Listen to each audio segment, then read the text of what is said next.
नमस्कार दोस्तों, स्वागत है आपका आज के मुख्य समाचार में, जिसमें सबसे पहली और बड़ी खबर में आपको बताएंगे कि प्रियंका गांधी ने सरकार पर साधा निशाना, कहा यूपी में कानून व्यवस्था के नाम पर हो रहा है खिलवाड़। दूसरी बड़ी खबर में आपको बताएंगे कि मणिपुर में पीएम मोदी की विफलता माफी योग्य नहीं, कांग्रेस प्रमुख मल्लिकार्जुन खड़गे ने साधा निशाना।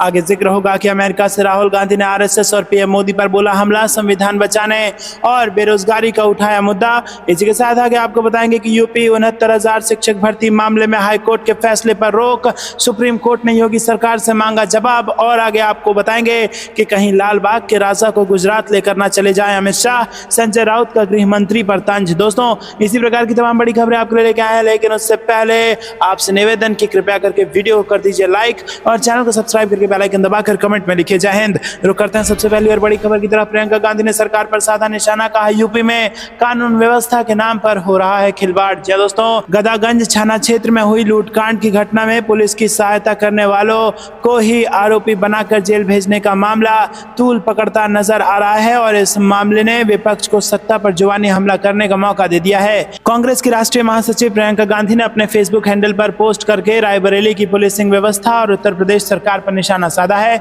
इससे जिले में पुलिस की किरकिरी हो रही है। गौरतलब है कि गदागंज थाना क्षेत्र के अंतर्गत जन सुविधा केंद्र संचालक से लूट हुई थी, जिसमें व्यापारी ने रास्ते में पड़ा बैग पुलिस को दे दिया, लेकिन पुलिस ने व्यापारी को ही आरोपी बनाकर जेल भेज दिया था। स्थानीय लोगों ने विरोध किया तो अफसरों ने जांच का भरोसा दिलाकर शांत कराया। डलमऊ पुलिस की विवेचना के बाद व्यापारी दीपू को 12 दिन बाद जेल से रिहाई मिली। दीपू को रिहाई मिलना विपक्ष के लिए मुद्दा बन गया है। सोमवार को कांग्रेस की राष्ट्रीय महासचिव प्रियंका गांधी ने अपने फेसबुक हैंडल पर पोस्ट करके योगी सरकार पर निशाना साधा है और कहा कि यूपी की कानून व्यवस्था खिलवाड़ बन चुकी है। यूपी में निर्दोष को प्रताड़ना और अपराधी को अभयदान दिया जा रहा है। दीपू ने अच्छे नागरिक का फर्ज अदा किया था, लेकिन पुलिस उसे ही उठाकर जेल ले गई। रुक करते हैं अगली ब्रेकिंग न्यूज की तरफ। मणिपुर में पीएम मोदी की विफलता माफी योग्य नहीं, कांग्रेस प्रमुख मल्लिकार्जुन खड़गे ने साधा प्रधानमंत्री पर निशाना। जी हां दोस्तों, मणिपुर में हिंसा की नई लहर के बीच कांग्रेस ने सोमवार को मुख्यमंत्री एन बीरेंद्र सिंह को तत्काल बर्खास्त करने की मांग की। विपक्षी पार्टी ने केंद्र सरकार से संवेदनशील सुरक्षा स्थिति की जिम्मेदारी लेने का आग्रह किया और पार्टी ने यह भी कहा कि सुप्रीम कोर्ट की ओर से बनाए आयोग को अपनी जांच तेज करनी चाहिए। कांग्रेस प्रमुख मल्लिकार्जुन खड़गे ने आरोप लगाया कि प्रधानमंत्री नरेंद्र मोदी की मणिपुर में घोर विफलता माफी के लायक नहीं है। उन्होंने कहा कि पूर्व राज्यपाल अनुसुईया उइके ने भी मणिपुर की जनता की आवाज उठाई है। उन्होंने कहा कि मणिपुर के लोग परेशान और दुखी हैं और वो चाहते हैं कि पीएम मोदी उनके बीच आए। विपक्षी पार्टी की ओर से यह बयान तब आया है जब शनिवार को राज्य के जिरीबाम जिले में ताजा हिंसा में 5 लोग मारे गए। पुलिस के मुताबिक जिरीबाम जिले में उग्रवादी सोते समय एक व्यक्ति के घर में घुसे और उसे गोली मार दी। हत्या के बाद समुदायों के बीच भारी गोलीबारी हुई, जिसमें 4 हथियारबंद लोग मारे गए। राज्य में जातीय संघर्ष की शुरुआत में जिरीबाम हिंसक घटनाओं से दूर था, लेकिन जून में समुदाय के एक व्यक्ति की हत्या के बाद यहां भी हिंसा शुरू हुई और इस हत्या के लोगों ने एक दूसरे समुदाय के उग्रवादियों की जिम्मेदार ठहराया। रुक करते हैं अगली ब्रेकिंग न्यूज की तरफ। अमेरिका से राहुल गांधी ने आरएसएस और पीएम मोदी पर बोला हमला, संविधान बचाने और बेरोजगारी पर उठाया मुद्दा। जी दोस्तों, भारत की लोकसभा में विपक्षी नेता और कांग्रेस सांसद राहुल गांधी अमेरिका की 3 दिवसीय यात्रा पर गए हैं और एक कार्यक्रम में बोलते हुए उन्होंने आरएसएस पर हमला बोला और कहा कि आरएसएस का मानना है कि भारत एक विचार है, हमारा मानना है कि भारत बहुत सारे विचारों से मिलकर बना है। हमारा मानना है कि हर किसी को सपने देखने की इजाजत मिले, बिना किसी की परवाह के, बिना उसका धर्म रंग देखे, बिना मौका मिले। चुनाव में भारत के लाखों लोगों को साफ तौर से पता चला कि प्रधानमंत्री संविधान पर हमला कर रहे थे। मैं जो बातें कह रहा हूं वो संविधान में है, राज्यों का संघ, भाषा का सम्मान, धर्म का सम्मान। इसके अलावा टेक्सास यूनिवर्सिटी में एक कार्यक्रम में उन्होंने बेरोजगारी, शिक्षा और टेक्नोलॉजी के मुद्दों पर बात की। उन्होंने कहा कि पश्चिम और भारत दोनों ही नौकरियों के संकट का सामना कर रहे हैं। उन्होंने बेरोजगारी से निपटने के लिए भारत को अपना उत्पादन बढ़ाने की वकालत की। इस दौरान उन्होंने चीन और वियतनाम का जिक्र किया। राहुल गांधी ने कहा कि जहां कई देश बेरोजगारी से जूझ रहे हैं, वहीं चीन और वियतनाम जैसे देश ऐसी कठिनाइयों का सामना कर रहे हैं। उन्होंने इसके पीछे ग्लोबल प्रोडक्शन से जुड़े ऐतिहासिक बदलावों का जिक्र किया। उन्होंने कहा कि 20वीं सदी के माध्यम से अमेरिका और यूरोप सहित पश्चिम ने दुनिया भर में उत्पादन का नेतृत्व किया।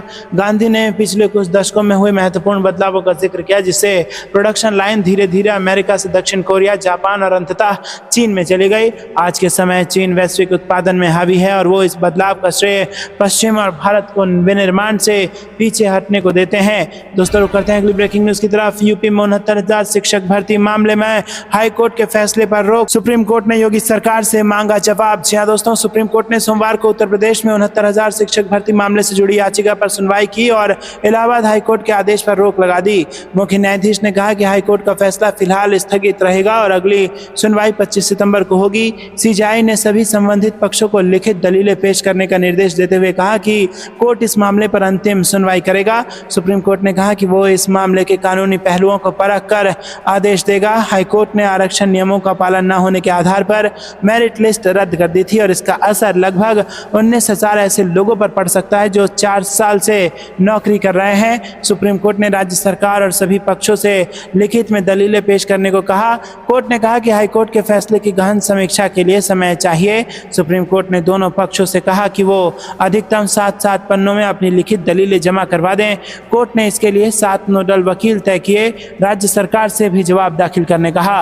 रुक करते हैं अगली ब्रेकिंग न्यूज की तरफ। कहीं लालबाग के राजा को गुजरात लेकर ना चले जाएं अमित शाह, संजय राउत का गृह मंत्री पर तंज। जी हां दोस्तों, शिवसेना उद्धव गुट के नेता संजय राउत ने सोमवार को केंद्रीय गृह मंत्री अमित शाह पर तंज कसते हुए कहा कि जिस तरह से बीजेपी मुंबई की विरासतों को गुजरात एक्सपोर्ट कर रही है, कहीं वो लालबाग के राजा को भी लेकर वहां ना चली जाए। राउत ने अमित शाह की हालिया मुंबई यात्रा के संदर्भ में कहा कि इस बार आए हैं तो लोगों को डर लगने लगा है कि कहीं वो लालबाग के राजा को गुजरात लेकर तो नहीं जाएंगे।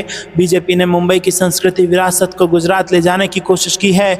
उन्होंने मुंबई की पहचान के अन्य पहलुओं को भी साथ भी यही किया है और इस बार जब अमित शाह आए तो लोगों को डर था कि वो लालबाग के राजा को ले जा सकते हैं क्योंकि वो कुछ भी कर सकते हैं। ये बात शिवसेना यूबीटी के नेता संजय राउत ने कही। उन्होंने आगे कहा कि हमारा लालबाग के राजा के साथ गहरा नाता है, कोई भी ये नाता नहीं तोड़ सकता, लेकिन बीजेपी का व्यापार मंडल कुछ भी कर सकता है। राउत ने कहा कि बाला साहेब ठाकरे ने बॉम्बे को मुंबई करने के लिए आंदोलन किया था जिसमें कई राजनीतिक दलों के लोग शामिल थे, बहुत से सामाजिक लोग भी थे, लेकिन अमित शाह कहते हैं कि ये उन्होंने किया। उद्धव गुट के नेता ने कहा कि कल बोलेंगे लालबाग का राजा का निर्माण हमने किया, मुंबई के लिए 105 मराठी ने अपना बलिदान दिया, हमें तोड़ने की कोशिश कर रहे हैं, कंगाल बनाकर सब कुछ गुजरात लेकर ये लोग जाना चाहते हैं। केंद्रीय गृह मंत्री अमित शाह बीते दिनों मुंबई में थे। यहाँ उन्होंने लालबाग के राजा के दर्शन किए और साथ ही यहाँ पर कुछ कार्यक्रमों में वो शामिल हुए और उन्होंने सोमवार को एक पोस्ट किया। पोस्ट में अमित शाह ने लिखा कि महाराष्ट्र के मुख्यमंत्री एकनाथ शिंदे के आवास पर गणपति बप्पा का दर्शन पूजन किया। गणपति बप्पा से सभी की सुख शांति और समृद्धि की मंगल कामना करता हूँ। रुक करते हैं अगली ब्रेकिंग न्यूज की तरफ। कोलकाता रेप मर्डर केस में सुप्रीम कोर्ट का डॉक्टरों को अल्टीमेटम, शाम 5 बजे तक काम पर लौटे नहीं तो होगा कार्रवाई। जी हां दोस्तों, सुप्रीम कोर्ट ने सोमवार को पश्चिम बंगाल के डॉक्टरों को अल्टीमेटम दिया है। कोर्ट ने कहा कि प्रदर्शन कर रहे सभी डॉक्टर मंगलवार शाम 5 बजे तक अपनी ड्यूटी पर लौट आएं। ऐसा न करने पर राज्य सरकार उनके खिलाफ अनुशासनात्मक कार्रवाई करे। भारत के मुख्य न्यायाधीश सीजेआई डीवाई चंद्रचूड़, न्यायमूर्ति जेवी पार्थिवाला और न्यायमूर्ति मनोज मिश्रा की पीठ ने डॉक्टरों को यह अल्टीमेटम दिया है। पीठ ने कहा कि अगर डॉक्टर मंगलवार 10 सितंबर को शाम 5 बजे या उससे पहले ड्यूटी पर रिपोर्ट करते हैं तो कोई अनुशासनात्मक कार्रवाई नहीं की जाएगी।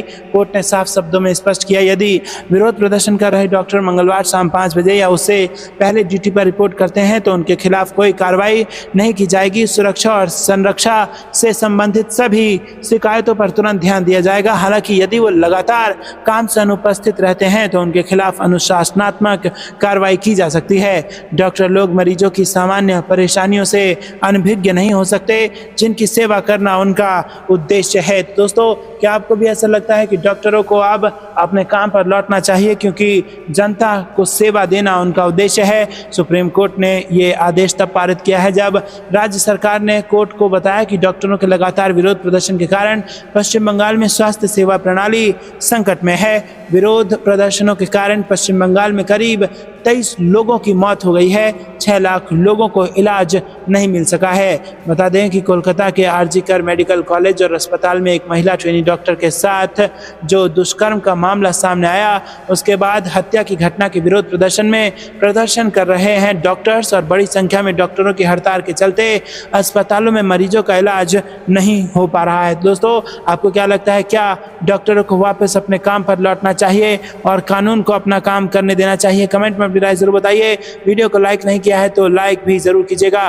रुक करते हैं अगली ब्रेकिंग न्यूज की तरफ। गिरिराज सिंह के बयान पर पवन खेड़ा का पलटवार, कहा आरएसएस को समझाने में अपना समय बर्बाद क्यों करें। जी दोस्तों, आरएसएस और बीजेपी नेताओं की आलोचना पर कांग्रेस सांसद और लोकसभा नेता राहुल गांधी की टिप्पणी पर कांग्रेस नेता पवन खेड़ा कहते हैं कि जो कोई बुद्धिमान है वो आरएसएस को समझाने में अपना समय बर्बाद क्यों करेगा। समझाने के लिए क्या है, उनके 100 सालों को देखे, 100 सालों का इतिहास खोखला है। उन्होंने देश के खिलाफ काम किया है, देश के खिलाफ साजिश रची, अंग्रेजों से साठगांठ की। जिस संगठन में खुद को रजिस्टर कराने की हिम्मत नहीं है, जो खुद को रजिस्टर कराने की हिम्मत नहीं रखता, उसे जानने या समझने में कोई अपना समय बर्बाद नहीं करेगा। दोस्तों, आपको ये कुछ लगता है कमेंट में जरूर बताइए।